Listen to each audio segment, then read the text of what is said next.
This channel does not promote any violent, harmful, or illegal activities. All content provided by this channel is meant for an educational purpose only.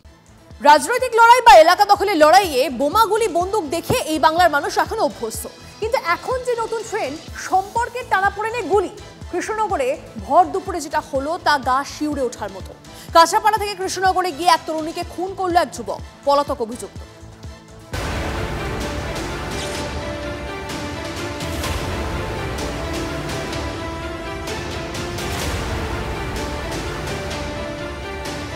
ভরদুপুরে কৃষ্ণনগরে অভিজাত এলাকায় হারহিম করা খুন।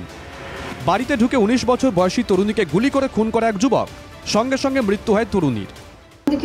একটা ছেলে বের আমি বলছি কে তুমি, বলছে আপনার সাথে কথা ছিল। আমার কি কথা ছিল, তুমি আগে বাইরে যাও তারপরে কথা হবে, যেই তাই বলেছি। আর বন্দুক নিয়ে ফায়ার করতে হবে, বন্দুক গুলি ছিল না, ঠিক আছে। আমি আর ছেলে দৌড়ে গিয়ে তখন দরজাটা বন্ধ করি, দিয়ে তারপরে ওই পাইতে পিছন দিয়ে যে দরজা আছে খুনের ঘটনায় অভিযুক্ত কাঁচরাপাড়ার বছর 24-এর যুবক দেবরাজ সিং, মৃত ঈশিতা মল্লিকের বন্ধু। কৃষ্ণনগর থেকে কাঁচরাপাড়া যোগাযোগ কিভাবে? ঈশিতা মল্লিকের প্রতিবেশীর কথায় মিলল সূত্র। কাঁচরাপাড়া ওরা থাকতো ফ্ল্যাটে পড়াশোনার সুবাদে, এদের ফ্যামিলি সব। দুলালু থাকতো এবং দুলাল মল্লিক থাকতো এবং ওর বউ, দুটো মেয়ে, ছেলেটাও থাকতো। ঈশিতা দিদি কাঁচরাপাড়ায় তার বন্ধুকে ফোন করে দেবরাজের খোঁজ নিতে বলে, কিন্তু কাঁচরাপাড়ায় দেবরাজের বাড়ি তখন ফাঁকা। দেবরাজের বাবা এনডিআরএফে চাকরি করেন, থাকেন বাইরে। মা বোনকে নিয়ে কাঁচরাপাড়ার বাড়িতে ভাড়া থাকতো দেবরাজ। এলাকায় পাওয়া গেল দেবরাজের ক্যারেক্টার সার্টিফিকেট। মেন্টালি এখানে যে এটা শুনলাম মেন্টালি ভালো না।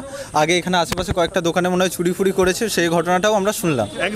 অ্যাগ্রেসিভ মাঝে সাঝে বাবা মানে মার সাথে আর মেয়ের সাথে একটু রুট ব্যবহার করতো, ঝগড়াঝাটি করতো। কোনো ছেলেপুলের আনাগোনা ছিল কি না, সেটা তো আমি দেখি। কৃষ্ণনগরে যেমন তদন্তে নেমেছে পুলিশ, তেমনই কাঁচরাপাড়ায় দেবরাজের বাড়িতে পৌঁছায় বীজপুর থানার পুলিশ।